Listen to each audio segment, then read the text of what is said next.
주의 날 제5주 13문. 우리 스스로 이런 죄값을 치를 수 있습니까? 도무지 없습니다. 오히려 우리는 날마다 우리의 죄값을 증가시킵니다.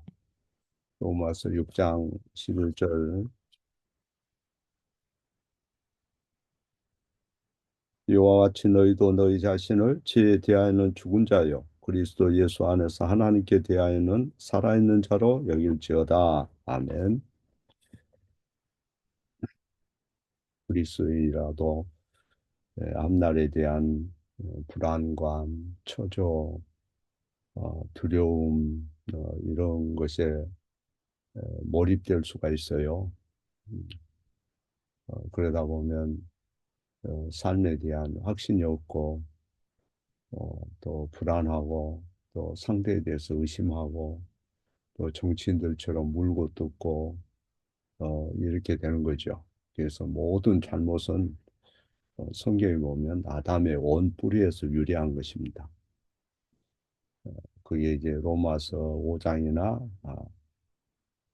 에베소서에서 골로새서에서 우리에게 가르치는 내용이에요.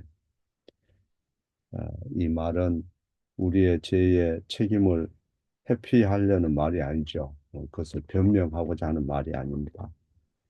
오히려 성경의 그러한 교훈은 우리의 정체성을 아는 데 도움이 됩니다. 자기를 바로 인식하고 바로 평가하고 또 우리 자신이 어떤 성격인지 어떤 성향을 지녔는지를 알아야 주님과 함께 믿음으로 걷는 데 도움이 될 수가 있는 거죠.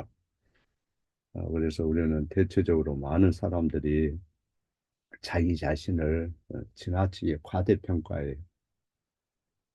그래서 흠이 있다는 거, 자신이 죄악이 많다는 거, 어, 결백자가 아니라는 거, 이런 걸 인정하지 않아요. 나는 흠이 많아요, 죄가 많아요, 다른 사람에게 대우받을 자격이 없어요. 나는 그다지 그렇게 이대하지 않아요. 이런 생각을 해야 되는데, 어, 나는 교회 그래도 이렇게 다녔어. 기도 생활도 이렇게 하고, 때로는 선행도 하고, 그래서, 어, 이제 언젠가는 주님 앞에, 어, 내가 공로가 있어서 갈 수 있을 거야. 뭐 이런 식으로 생각할 수도 있어요. 그러나 아무리 인간이 예수고 노력한다 해도, 어, 우리의 기도 생활도 선행 이런 것으로 하늘에 이룰 수 있는 사람은 아무도 없습니다. 왜냐하면 본성 자체가 우리가 죄악으로 오염되어 있고 어, 각기 제 길로 가는 성향이 농후하고 항상 잘못된 선택을 그릇된 선택을 하는 사람이기 때문에 우리는 죄를 더 쌓아가는 거죠. 오늘 요리문답에서 얘기하는 것처럼 우리는 죄를 더 가중시킬 뿐이에요. 본성 자체가 너무나 뒤틀려 있다는 것. 또 본성이 뒤틀려 있을 뿐만 아니라 악마에게 속고 속는 기질이 너무너무 많다는 것. 그것을 잊어버리면 안 돼요. 어, 그래서 자기의 본성이나 마귀에게 속는 그런 기질이 너무 많음에도 불구하고 자기 자신을 최고로 생각하고 그렇기 때문에 하나님과 이웃에 대해서 배려할 수 있는 그런 여유가 생기지도 않을 뿐더러 자꾸 물고 뜯고 정치인들처럼 그렇게 하는 거죠. 그래서 성경에서 가르치는 그런 논리를 따라서 우리가 자기 자신을 정리하고 판단을 해야 돼요.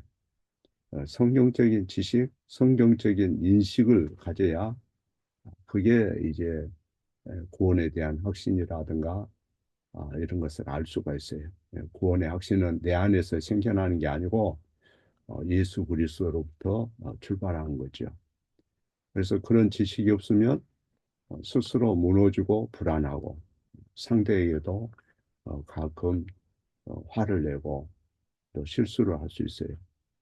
그래서 이런 자기 이 신분에 대한 자기 그 상태에 대한 기본적인 인식이 없으면 항상 자기 자신을 의존하거나 자기 옆에 사람을 지나치게 의존하게 됩니다. 그래서 자기도 모르게 교만하게 될 수도 있고 또 자기 죄를 지나치게 합리화할 수도 있고 또 엉뚱한 선택을 해서 불안하니까 엉뚱한 선택을 해서 큰 실패를 해요. 오늘날 국회에서 되어지는 일들을 보면 여러분 이 말씀이 무슨 뜻이라는 걸 이해가 될 거예요.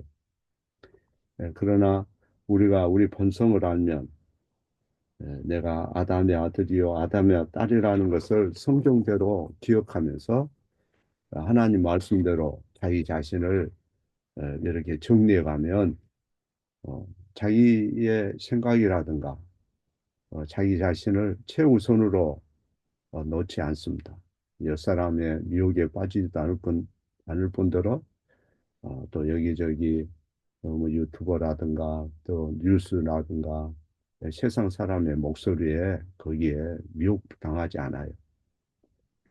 만일 우리가 우리 조상 아담 안에 있는 사람이라는 것을 정말로 인식한다면 그 의미를 이해했다면 나는 정말로 누군가의 도움이 필요하구나. 나는 항상 선택을 잘못한 사람이구나. 나는 단점이 많고 이 약점에서 구원할 분은 하나님 아들 예수님밖에 없다. 이렇게 고백할 것입니다. 그리고 상대에 대해서도 민망히 여기고 불쌍히 여기고 저 사람도 마귀의 유혹에 늘 넘어간 사람이고 자기 본성이 죄로 오염되어 있기에 우리 주님만이 저를 구원할 수 있습니다. 주님 불쌍히 여겨주시고 새 마음 주시고 완악한 마음에 녹아지게 해주세요. 이렇게 기도하겠죠. 어, 그래서 이제 그 성경의 로마서 5장이라든가 에베소서 같은 데 보면 죄와 허물로 우리가 죽은 존재라는 것을 성경이 그걸 강조하는 거예요. 그걸 가르치는 거죠. 그러나 에, 바울은 우리가 사형에 처해지는 것을 원치 않고 어, 이제 죄의 본성이 어떻게 이렇게 우리를 망가뜨렸는지를 말하고 그것을 남의 탓을 하거나 또 그로 인해서 실족하게 되거나 우울증에 빠지지 않고 오히려 우리를 구원할 수 있는 예수 그리스도께로 나아가서 그분을 의지할 수 있도록 하는 것입니다. 바울은 우리가 원래 누군지 그것을 알아야 하고 그 다음에 옛적인 어떤 세상적인 모습이 아니라 내적으로 우리의 혼과 영이 어떻게 변화되었는지를 말씀해요. 그래서 로마서 5장 14절을 보면 아담 오실자의 표상이라 하겠습니다. 아담이 우리 모두를 잘못된 길에 세워뒀는지는 모르겠습니다만 이 잘못된 길을 수정하고 조정할 수 있는 유일한 분은 예수 그리스도다 하는 것을 말씀해요. 그래서 에베소서 1장 3절에서 14절은 한 문장으로 원래 그리스도의 한 문장인데 거기 보면 예수 그리스도 안에서라는 말이 14번 반복이 되는 것을 알 수가 있어요. 그만큼 예수 그리스도는 우리의 생명에 직결되는 것이고 그분이 없이는 우리의 삶은 허무한 거예요. 아무 의미가 없어요. 그래서 왜 그분의 이름을 그렇게 반복해서 강조하느냐? 우리의 신분이 예수 그리스도 안에서 완전히 변화될 수 있기 때문에 예전에는 옛사람에 붙들려서 어, 하나님을 대적하고 또 자기 자신을 스스로 속이고 이렇게 살았지만 이제 그분이 이런 잘못된 우리의 길을 완전히 되돌이켜서 하나님께로 나아가게 하신다는 거죠. 그래서 그분은 누군가 할 때 참되고 의로운 사람이면서 인간의 모든 죄에 대한 하나님의 공의를 만족시키는 분으로 성경은 구약이 된 신약에도 우리에게 소개를 합니다. 그분은 참 하나님이면서 지리 15에 그렇게 나오죠. 하나님의 진노를 감당할 수 있는 분이다. 그러니까 사람이면서 하나님이신 그분만이 여러분의 문제를 해결할 수가 있어요. 사람이면서 하나님이다 할 때 이 말은 우리가 이해하기 어려운 부분이에요. 누가 봐도 사람이면서 하나님이라 굉장히 무리한 그런 주문일 수도 있고 어려운 요구일 수도 있는데 하나님은 그것을 구약의 선지자들을 통해서 시편을 통해서 또 율법을 통해서 수없이 우리에게 암시해 오셨어요. 그러니까 사람이면서 하나님이신 분, 흠이 없는 그분이 우리의 모든 잘못된 것, 죄의 문제, 비참의 문제를 해결하고 수정을 하고 조정을 해서 하나님 앞에 설 수 있도록 한다. 이거는 사람으로서는 할 수 없는 일이에요. 그런데 로마서 1장에서 바울은 그분에 대해서 이미 말했습니다. 주의 날 제1주일에서 그분이 누군지 우리에게 말했습니다. 로마서 5장 15절 한 사람의 범죄로 많은 사람은 죽었다 그러죠. 그러나 한 사람 예수님으로 말미암아 하나님 은혜가 그 은사가 많은 사람에게 더욱 넘쳤다 이렇게 가르칩니다. 여기 보면 한 사람의 범죄 그러니까 아담을 얘기하는 거예요. 그리고 한 사람으로 말미암은 은사 이거는 예수 그리스도를 말씀하는 거죠. 이 아담은 죄와 죽음과 정죄를 가져왔다면 예수님은 은혜와 생명과 구원을 가져온 거예요. 이를테면 두 남자가 모든 인류의 맨 앞에 서 있는 그런 모습을 연상케 합니다. 대표자가 두 명의 대표자. 그러나 서로 판이한 신분을 가진 분. 삶이 판이하고 이 두 분이 완전히 다른 결과를 가져옵니다. 로마서 5장은 그래서 아담은 죽음의 기원이요 예수 그리스도는 생명의 기원이라는 것을 말씀합니다. 사망의 기원, 생명의 기원 이 둘을 대조해요. 로마서 5장은 두 언약을 대조하는 게 아니에요. 언약은 두 개가 아니죠. 거기 언약이라는 단어가 없어요.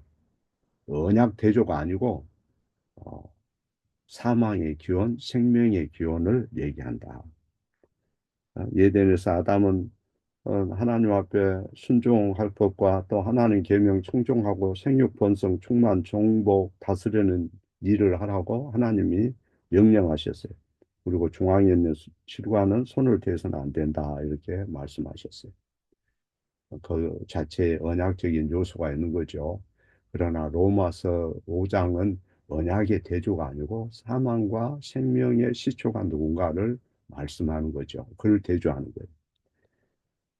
그러나 이 아담은 시험에서 비참하게 실패를 했고 우리는 아담과 함께 실패했다. 성경 그렇게 가르쳐요. 그 후로 인간의 본성이 뒤틀리고 왜곡되고 그래서 불안해하고 초조하고 또 아무리 누가 무슨 진리를 얘기해도 성령의 도우심이 없이는 받아들이지를 못해요. 그리고 아담의 타락에 동참했다. 모든 사람이 다 죄를 지었다. 모든 사람은 죄인이고 사망 아래 놓이게 되었다. 이렇게 성경이 우리에게 가르쳐요. 그로 인해서 세상이 혼돈하게 되고 암이라든가 무슨 백혈병이라든가 또 고혈압이라든가 당뇨라든가 교통사고라든가 전쟁이라든가 물고 뚝 하는 모든 것이 그로부터 기인한 거예요. 그러나 하나님께서는 우리가 그와 같이 멸망하는 것은 원치 아니하시고 그리스도 하나님의 아들, 하나님의 사랑하신 자를 보내서 계명에 순종케 하고 또 그분은 하나님을 사랑하고 이웃을 사랑했고 평생 계명을 지키고 순종했어요. 그리고 결국은 굴욕과 고난과 죽음을 당하셨어요. 십자가에서 다 이루셨어요. 어, 그래서 우리의 제약이 너무 비참하고 인격이 너무 비참하고 그래서 우리 스스로는 이룰 수 없는 것을 주님이 이룬 거예요. 그러므로 예수 그리스도의 의의 한 행위로 많은 사람이 의롭게 되고 생명이 이르렀다. 로마서 5장 18절 그렇게 말씀합니다. 따라서 우리의 구원은 예수님의 구속을 통해서만 오는 거예요. 이 놀라운 사실이 성령으로 우리에게 인쳐질 때 그리고 그리스도 예수와 함께 연합이 될 때 우리의 삶은 변화되기 시작하는 것이고 가치관도 변화되고 때로는 세상이 우리로 하여금 삶의 동기나 삶의 어떤 의욕을 잃게 할 때도 있겠지만은 그런 와중에서도 사나 죽으나 주의 것인 것을 인정하고 세상 사람과 다른 견해를 갖게 되는 거죠. 그리스도인 우리라도 우리가 그리스도인이지만은 때로는 애로울 수 있고 우울할 수 있고 앞길이 막막해 보일 때가 있고 걱정이 너무 앞설 때가 있고 그래도 세상 사람과 다른 견해를 갖고 있어요. 차이가 엄청나요. 살다 보면 그리스도인이라도 성령이 충만한 사람이라도 직장에 대한 회의가 들 수 있어요. 다윗을 보세요. 엉뚱한 짓도 하고 베드로도 때로는 주님을 부인하기도 하고 비참한 상황이 이를 수도 있어요. 그리스도인이라도 때로는 사랑하는 사람을 잃어버릴 수 있고 세상 역병이 두려울 수가 있고 그러나 성령의 은혜로 우리는 예수 그리스도와 연합되어 있고 예수 그리스도 안에 변화된 신분이기 때문에 구속받은 그 은혜가 우리를 다시금 되돌려 놓은 거예요. 마음의 평강이 임합니다. 예전에는 아담 안에서 정죄를 받았어요. 아담 안에서 사형 선고를 받았어요. 예전에는 사람들이 무서웠어요. 초조하고 그들이 나를 왕따시키면 어떠나 무시하면 어떠나 저 사람 나를 어떻게 생각하지 이런 자꾸 의심이 들고 회의적인 생각이 많았어요.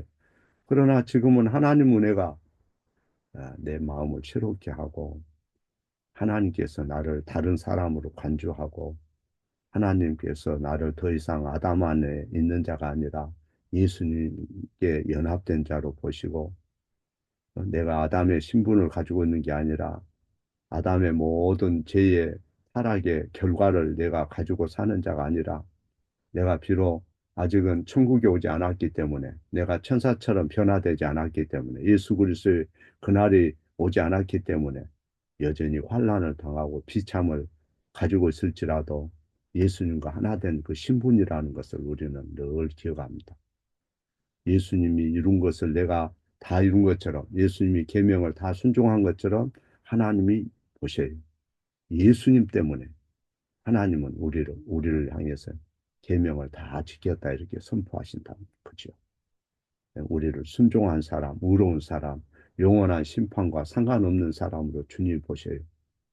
그래서 내가 세상을 이기노니 너희도 세상을 이기라 이렇게 말씀하시는 거예요. 세례 예식서에 보면 우리의 그 신자의 자녀라도 그 어린 아이가 무슨 뭐저 선악과에 대해서 알겠어요. 예수 그리스도에 대해 알겠어요. 무슨 뭐저 세례가 뭔지를 알겠어요. 유아가 세례 받을 때 아무런 이해가 없어요. 그러나 그들은 아담의 정죄에 빠지고 때로는 아이라도 유아라도 사망 가운데 놓을 때가 있어요. 아담의 정죄를 공유하는 거죠. 아무 이해가 없는데.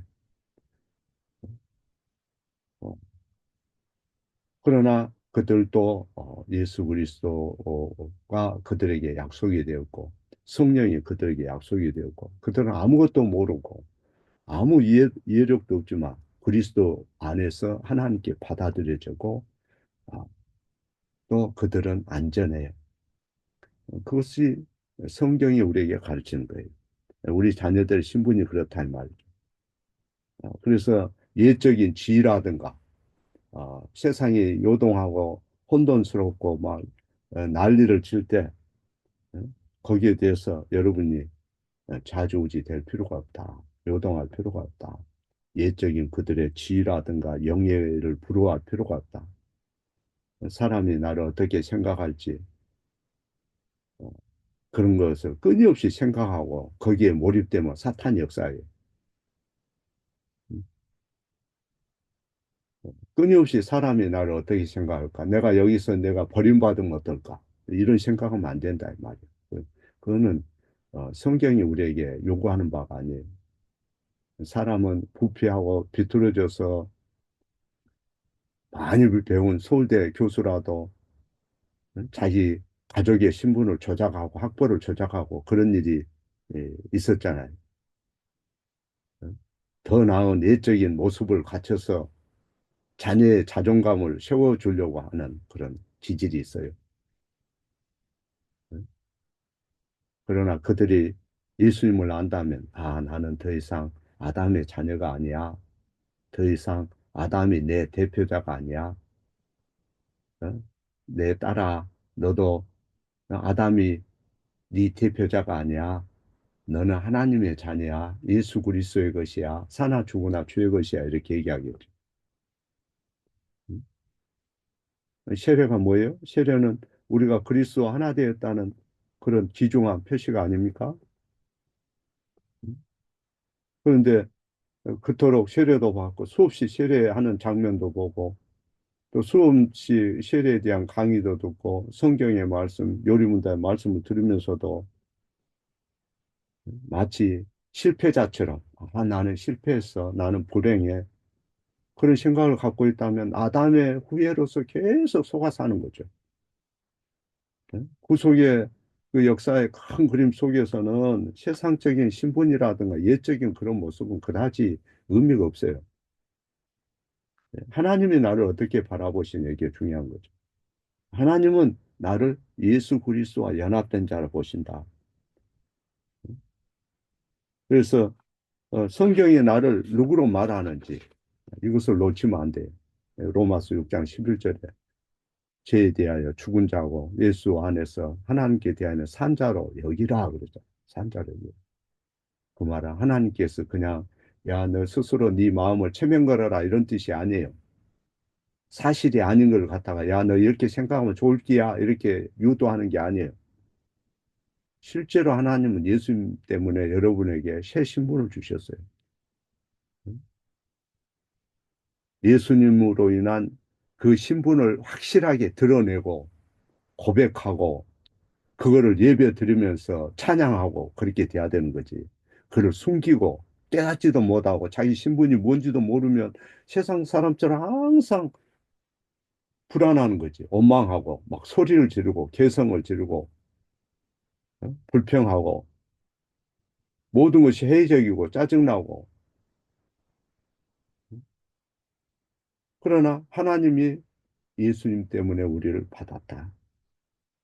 가슴을 펴고 당당하게 살아라. 예수님이 네 죄를 씻었단다. 네가 세상에서는 힘들고 피곤하고 지치고 불안하지? 그러나 예수님을 예수님이 네 모든 죄값을 지불했고 예수님이 하늘 보좌의 승천에서 약속하신 성령을 보내서 진리를 들을 수 있는 길을 주셨고 말씀을 주시지 않냐. 불안해하지 말라. 세상 것 때문에 이런 들고 저런 들고 그런 짓 하지 말라. 어? 그래서 뉴스 같은 것도 가능하면 삼가해서 듣고 때로는 우리가 알아야 될 것이 있죠. 어? 유튜브에도 때로는 배울 것도 많고 그러나 절제할 줄 알고 삼가할 줄 알고 그를 분별할 줄 알고 또 남이 정치에 대해서 얘기할 때도 내가 어디 선까지 서야 할 것도 알고 성령께서 그런 자제력과 지혜와 은혜를 주시고 사나 죽으나 주님이 오늘도 나를 인도한다는 것. 겸손하게 그를 고백하고 들리지 말고 불안해하지 말고 믿음으로 이렇게 승리하는 하루가 되길 바랍니다.